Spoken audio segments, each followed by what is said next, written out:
Welcome to KL TV. జై గురుదత్త. ఓం నమ శివాయ. శ్రీమాత్రే నమ. అందరికీ నమస్కారం అండి. 2026 మార్చు 3వ తేదీన వచ్చే చంద్రగ్రహణం అనేది రాబోతున్నది. ఈ యొక్క చంద్రగ్రహణం అనేది భారతదేశం అంతటా కూడా దీని ప్రభావము చూపించబోతుంది.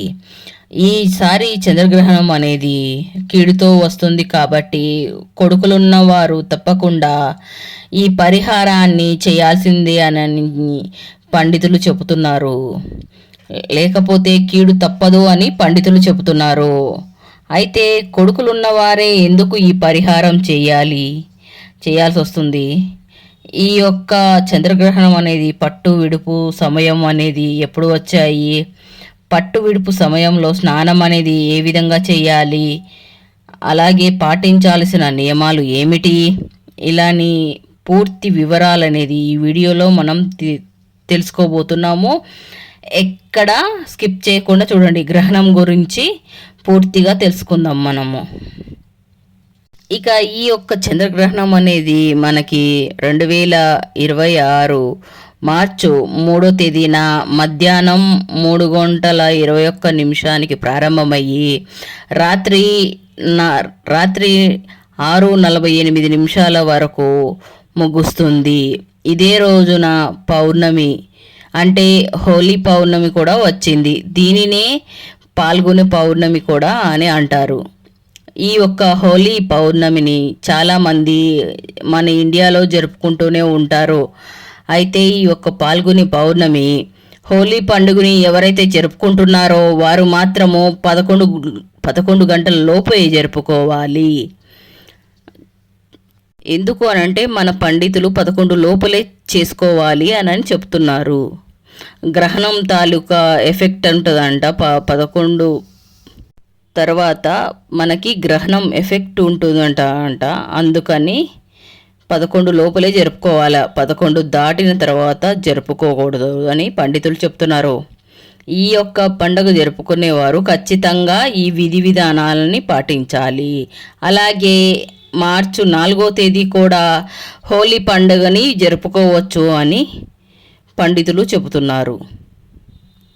వేద పండితులు చెబుతున్నారు. ఎందుకంటే మార్చి 3వ తేదీన చంద్రగ్రహణం ఉంది కాబట్టి 4వ తేదీన హోలీ పండుగను జరుపుకోవచ్చు అని పండితులు సూచిస్తున్నారు. ముఖ్యంగా ఈ గ్రహణం అనేది భారతదేశంలో అంతటా కనబడుతుంది కాబట్టి గ్రహణ నియమాలు తప్పకుండా తీరాల్సిందే అని మనకి పండితులు చెప్తున్నారు.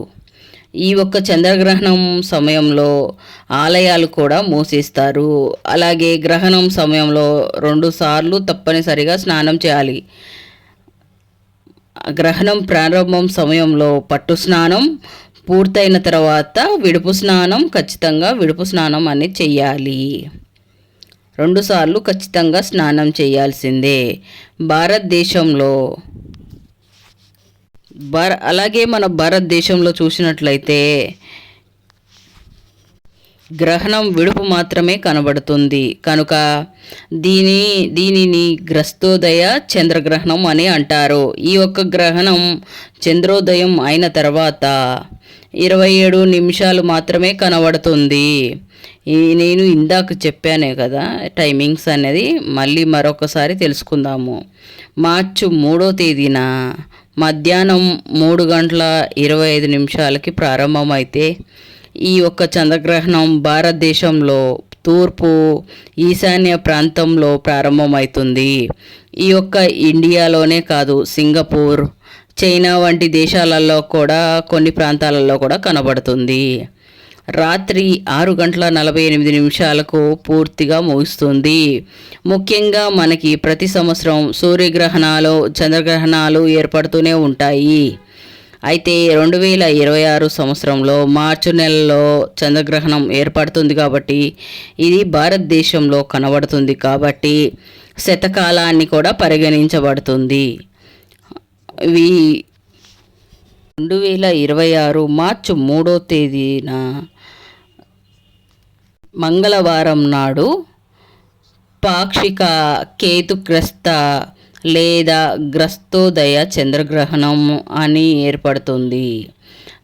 పాల్గొనే పౌర్ణమి నాడు మంగళవారం పూర్వ పాల్గొని నక్షత్రం సింహరాశిలో ఈ యొక్క పాక్షిక చంద్రగ్రహణమానం అనేది ఏర్పడుతుంది. విశ్వవాసన సంవత్సరంలో ఏర్పడబోతున్న చివరి గ్రహణం ఇది. కాబట్టి ఇది మనకి చాలా చాలా శక్తివంతమైనది. రాబోయే చంద్రగ్రహణము ప్రతి ఒక్కరి మీద ఎఫెక్ట్ అనేది చూపించబోతుంది. ముఖ్యంగా మగపిల్లల మీద ఎక్కువ ఎఫెక్ట్ చూపెట్టబోతుంది.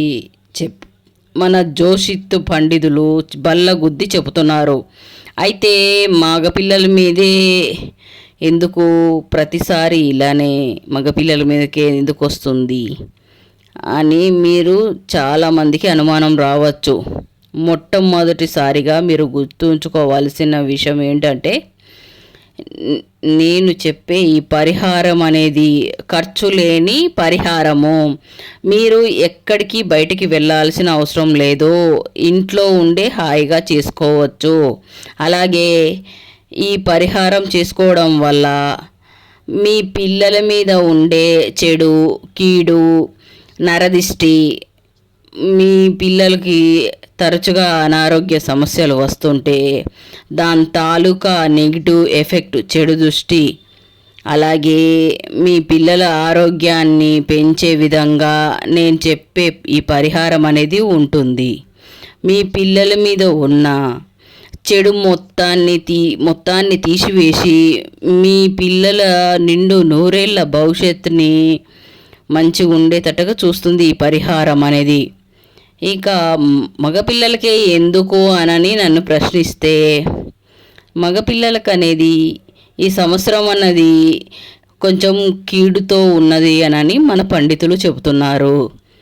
మొన్న సూర్యగ్రహణం చూసుకున్నా, సంక్రాంతి వెళ్ళిన తర్వాత చూసుకున్నా, ఏది చూసుకున్నా ఆ చిన్న కీడు అనేది ఇండియాలో కనిపిస్తున్న అది ఎక్కువగా మగపిల్లల మీదే చూపిస్తుంది. దానికి కారణం ఏమిటంటే, మగపిల్లలు పుట్టిన దగ్గర నుండి మొదలు మగపిల్లడు పుట్టాడు అని మన శత్రువులు, ముఖ్యంగా మన యొక్క బంధువులోనే మన మీద పడి ఏడ్చే శత్రువులు ఎవరైతే ఉంటారో ఈశ, అసూర్య అని స్టార్ట్ అవుతూ ఉంటాయి.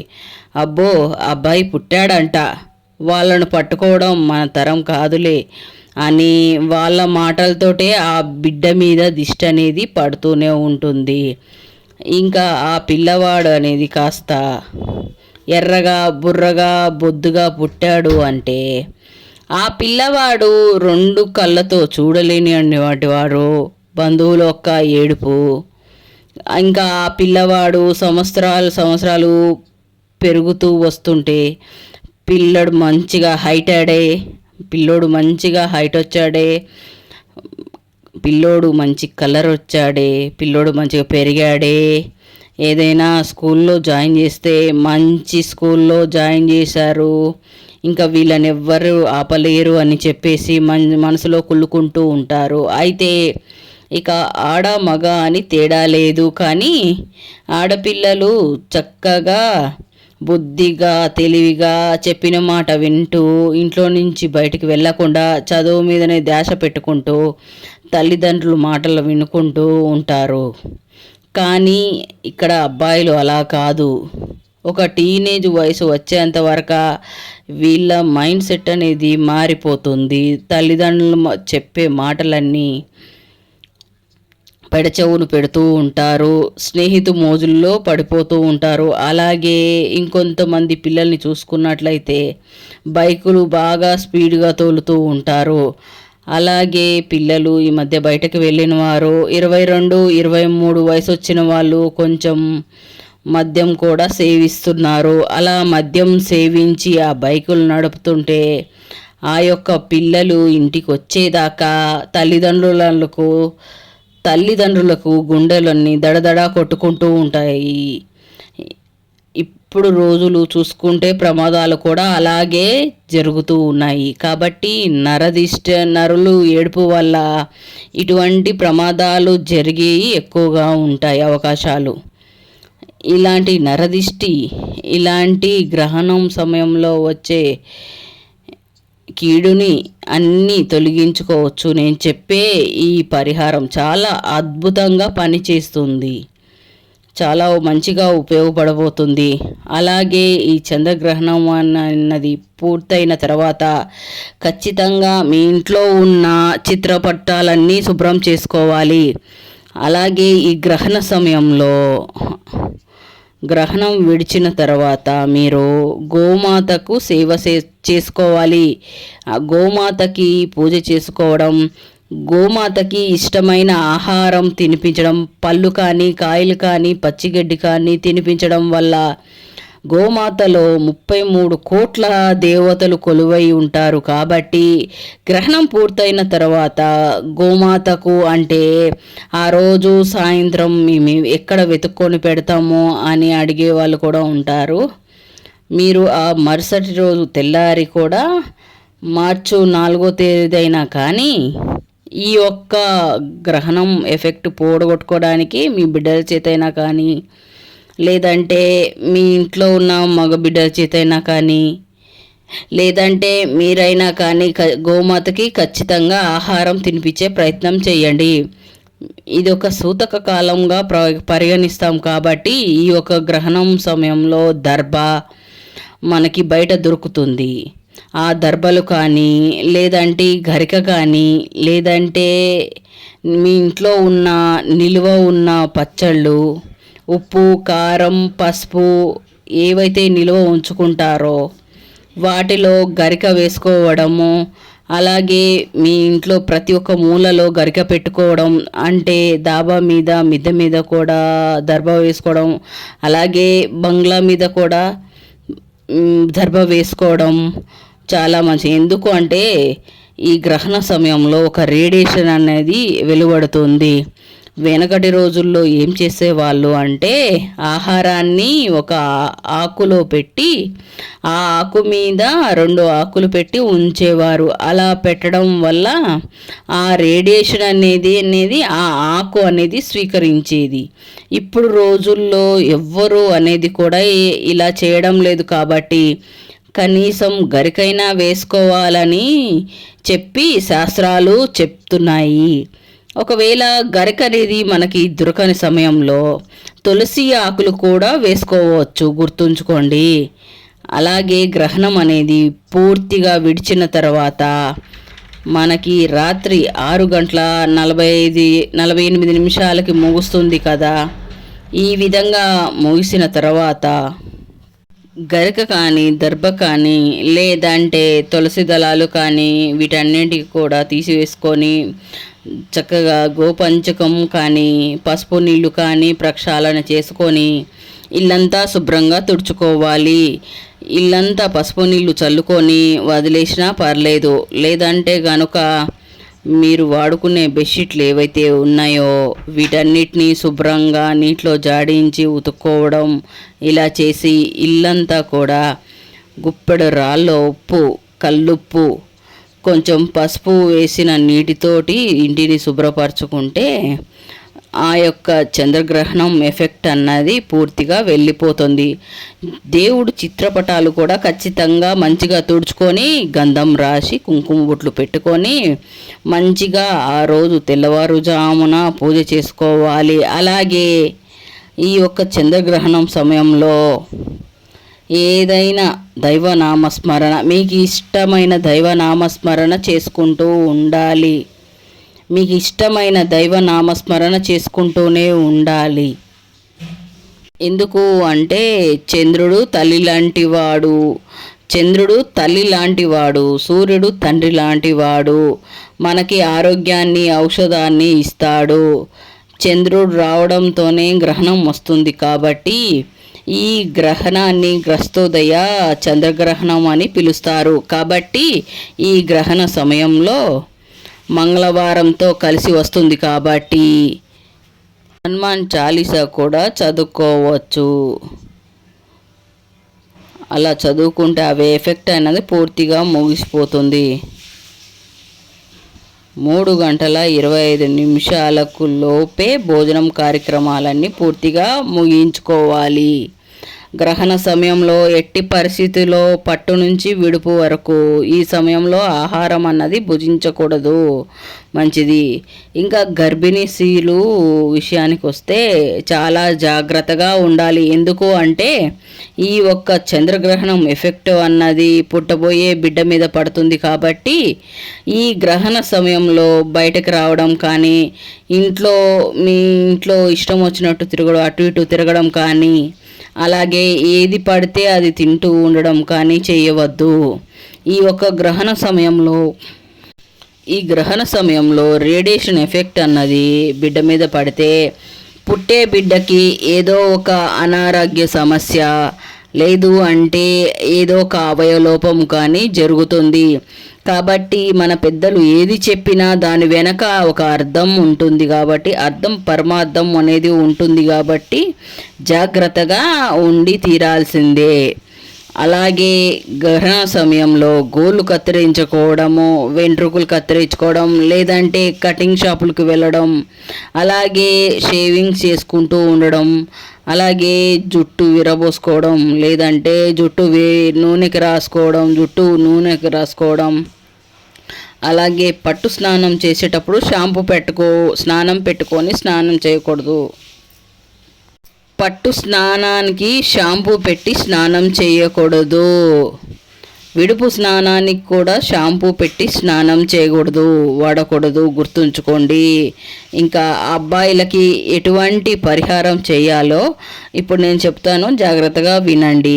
మీరు ఈ ఒక గ్రహణం సమయం విడిచిన తర్వాత ఈ పరిహారం అనేది చెయ్యాలి. పరిహారం అనేది అంటే ఈ గ్రహణ సమయం అన్నది 3:21 ప్రారంభమయ్యి రాత్రి 6:48 ముగుస్తుంది. కాబట్టి మీరు ఈ పరిహారం అనేది రాత్రి 7 గంటల దాటిన తర్వాతనే చేసుకోవచ్చు.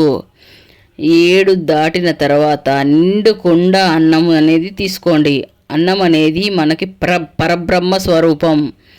మనకి ఆరోగ్యం మంచిగా లేకపోయినా, నరదిష్టి ఉన్నా, శత్రువుల ఏడుపు ఉన్నా, నిండుగున్న అన్నంలో నుంచి 3 ముద్దలు తీసుకొని చక్కగా తీసివేసుకొని బయటపడేయండి. మనకి వెనకటి రోజుల్లో కుక్కలకి వేసేవారు. ఈ యొక్క అన్నాన్ని, నిండుగున్న అన్నాన్ని తెల్లన్నం ముద్ద, మరొక అన్నం ముద్దలో పసుపు వేసి, పసుపు ముద్ద మరొక ముద్దలో కుంకుమ వేసి ఎరుపు రంగులో ఉన్న ముద్దని తయారు చేసి పక్కకు పెట్టుకోండి. తర్వాత దీనికోసం నల్ల నువ్వులు తీసుకోండి. నల్ల నువ్వులు దిష్టి తీసివేయడానికి బాగా ఉపయోగపడుతుంది. తర్వాత ఒక కోడిగుడ్డుని తీసుకోండి. కోడిగుడ్డు దిష్టిని తీసుకువేయడానికి అద్భుతంగా మనకి ఉపయోగపడుతుంది. మన మీద ఉన్న కీడుని చాలా తేలికగా తీసివేస్తుంది. దీనికోసం ఒక ప్లేట్ తీసుకోండి. ఈ ప్లేటులో తెల్ల అన్నం ముద్ద, పసుపు అన్నం ముద్ద, ఎరుపు అన్నం ముద్ద 3 ముద్దలు పెట్టి, ఆ 3 ముద్దల పైన నల్ల నువ్వులు వేసి, తర్వాత కోడిగుడ్డు పెట్టి, తర్వాత కాటుక తీసుకొని ఆ గుడ్డు పైన ఇంటూ మార్కు అనేది వేయండి. అలా పెట్టిన తర్వాత మీ అబ్బాయిని గుమ్మం బయటికి తీసుకెళ్ళి తూర్పు ముఖంగా కూర్చోబెట్టి కుడి చేతి వైపు 3 సార్లు తల వైపు నుంచి కాళ్ళ వరకు, అలాగే ఎడమ చేతి వైపున 3 సార్లు తల నుంచి కాళ్ళ వరకు అలా తిప్పేసి ఈ యొక్క ప్లేట్లో ఉన్న అన్నం ముద్దులని గుడ్డుతో సహా ఎవ్వరు తొక్కని ప్రదేశంలో దూరంగా పడేసి రండి. ఈ పడవేసిన ప్రక్రియలో అంటే పడేసేటప్పుడు గుడ్డు ఎట్టి పరిస్థితిలో పగలకుండా మెల్లగా అక్కడ పెట్టాలి. ఇలా పడేసిన తర్వాత వచ్చేటప్పుడు ఎట్టి పరిస్థితిలో తిరిగి చూడకుండా రావాలి.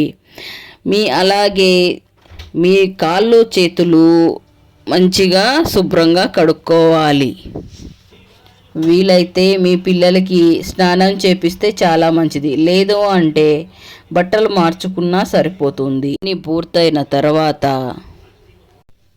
మీ బాబుకి కొంచెం స్వీట్ అనేది తినిపించండి. మీరు ఆ స్వీట్ తినిపించడం వల్ల మీ బిడ్డ మీద ఉన్న కీడు ఎఫెక్ట్ అన్నది పూర్తిగా వెళ్ళిపోతుంది.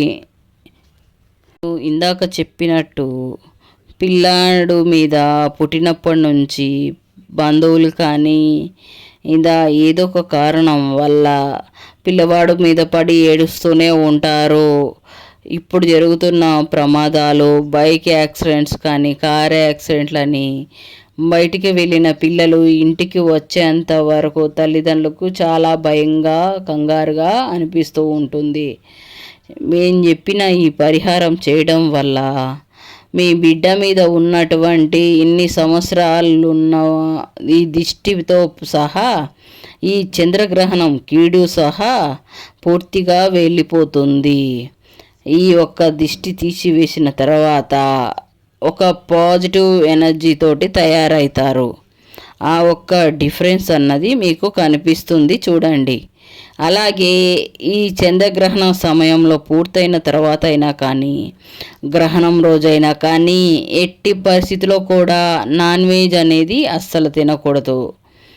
ఎంత కాదనుకున్న గ్రహణ సమయాన్ని పుణ్యకాలంగా భావించాలని శాస్త్రాలు చెబుతున్నది. కాబట్టి గ్రహణ సమయంలో ఖచ్చితంగా ఏదో ఒక దైవనామస్మరణ జపం చేసుకుంటూ ఉండాలి. మీకు ఇష్టమైన దైవనామస్మరణ చేసుకోవాలి. అంటే పంచాక్షరి మంత్రం కానీ, విష్ణు సహస్రనామ స్తోత్రాలు కానీ, లలితా సహస్రనామాలు కానీ, హనుమాన్ చాలీసా కానీ ఏదైనా చదువుకోవచ్చు. మీకున్న కీడు, చెడు, ఈ గ్రహణ సమయంలో వచ్చే కీడు అన్నీ తొలగిపోతాయి. ఇక మార్చి 3వ తారీఖు ఈ గ్రహణం అనేది, ఆ రాత్రి అనేది 6:48 ముగిసిపోతుంది. కాబట్టి తర్వాత రోజు మార్చి 4వ తేదీన బుధవారం రోజున మీ బిడ్డల్ని మీకు దగ్గరలో ఉన్న శివాలయానికి తీసుకొని వెళ్ళండి. ఒకవేళ మీ బిడ్డలకి స్కూల్కు వెళ్ళాలి పిల్లలు ఉంటారు, కాలేజీకి వెళ్ళే పిల్లలు ఉంటారు, కుదరకపోవచ్చు. కాబట్టి కనీసం పెద్దవాళ్ళైనా కానీ శివాలయానికి వెళ్ళి ఈశ్వరుడికి ఆవు పాలతోటి అభిషేకం చేయించడం కానీ, లేదంటే మీకు వెళ్ళడం కుదరలేదు కాబట్టి ఇంట్లోనే కనీసం దేవుడు చిత్రపటాలన్నీ తుడుచుకుంటాం కానీ మంచిగా తెలుపు రంగు పుష్పాలతోటి అలంకరించుకొని ఆ పరమేశ్వరుని ముందు ఆవు నెయ్యితో కానీ లేదంటే నువ్వుల నూనెతో కానీ దీపారాధన చేయించండి. మీ పిల్లల చేత చేయించండి, మీరైనా చేయండి. మీకు గ్రహణం ఎఫెక్ట్ అన్నది పూర్తిగా తొలగిపోతుంది. ముఖ్యంగా శివుని యొక్క ఆరాధన, ఈశ్వరు యొక్క నామజపము, శివునికి అభిషేకము అనేవి ఈ యొక్క చంద్రగ్రహణం తర్వాత చేసుకుంటే మీకు చాలా అద్భుతమైన ఫలితాలు కలుగుతాయని పండితులు చెబుతున్నారు. మీ పిల్లాడు స్కూల్కి వెళ్ళే పిల్లవాడు కానీ, కాలేజీకి వెళ్ళే పిల్లవాడైనా కానీ, లేదా ఇంట్లో అయినా కానీ 4వ తారీఖు స్నానం చేసిన తర్వాత ఆ పరమేశ్వరుడికి నమస్కారం చేసుకొని బయటికి వెళ్ళమని చెప్పండి. ఈ విధంగా చేయడం వల్ల మీ బిడ్డకి పూర్తి ఎఫెక్ట్ అన్నది, అంటే ఆ ఒక్క నరదిష్టి, ఆ ఒక కీడు, గ్రహణం తాలకు వచ్చిన కీడు ఏదైతే ఉందో ఆ ఎఫెక్ట్ అన్నది పూర్తిగా వెళ్ళిపోతుంది. అలాగే కొన్ని ఆహార నియమాలు పాటించుకుంటూ ఈ పరిహారం చేసుకోండి. ఈ ఒక్క చంద్రగ్రహణం గురించి అనవసరంగా కంగారు పడవద్దు. చక్కగా పెద్దలు ఎలా చేయాలని చెప్పిండ్రో, ఏం నియమాలు పాటించాలని చెప్పిండ్రో, గ్రహణం పట్టు విడుపు స్నానాలు ఏ విధంగా చేయాలని చెప్పిండ్రో, అలాగే పూజా మందిరాన్ని ఎలా శుభ్రపరచుకోవాలని, ఆ తర్వాత రోజు ఈశ్వరుడికి ఎలాగ ఆరాధన చేసుకోవాలి అని, ఇలాంటివన్నీ చిన్నతనం నుంచి మనం వింటూనే ఉన్నాము. కాబట్టి మేము చెప్పిన విధంగా ఈ గ్రహణ నియమాలన్నీ పాటిస్తూ సరిపోతుంది. ఎటువంటి ఆందోళనను పెట్టుకోవాల్సిన అవసరం లేదు. కానీ అబ్బాయిలకు మాత్రం మేము చెప్పిన ఈ చిన్న పరిహారం అయితే చెయ్యండి. మీరు ఎక్కడున్నా కానీ ఖచ్చితంగా చేయాల్సిన బాధ్యత తల్లి మీద ఆధారపడి ఉంది. ఈ పరిహారం 3 నెలల బిడ్డ నుంచి 60 సంవత్సరాల బిడ్డ వరకు చేయవచ్చు. బిడ్డకి ఎంత వయసు వచ్చినా కానీ ఆ తల్లికి ఆ బిడ్డ ఎప్పుడు చిన్నవాడే. మీ పిల్లలు హాస్టల్లో ఉంటే కనుక ఒక అన్నం ముద్ద తీసుకొని వారే తలపైన భాగంలో దిష్టి తీసుకోమని చెప్పండి. ఒకవేళ పెళ్ళైన వాళ్ళు ఉంటే కనుక వాళ్ళ అత్తగారైనా తీయవచ్చు, వాళ్ళ అమ్మైనా తీయవచ్చు. ఇంకా మీకు ఎవరూ లేని పక్షంలో భార్య అయినా తీయవచ్చు, లేదా వారైనా తీయవచ్చు. అర్థమైంది కదండి. ఈ వీడియో మీ అందరికీ నచ్చిందని అనుకుంటున్నా. మళ్ళీ ఒక మంచి వీడియోతోటి మీ ముందుకు వస్తాను. లైక్ చేయండి, షేర్ చేయండి, సబ్స్క్రైబ్ చేయండి. Thank you friends. జై గురుదత్త. ఓం నమ శివాయ. శ్రీ మాత్రే నమః. If you like this video, please like, share, subscribe. Thank you very much for watch this video.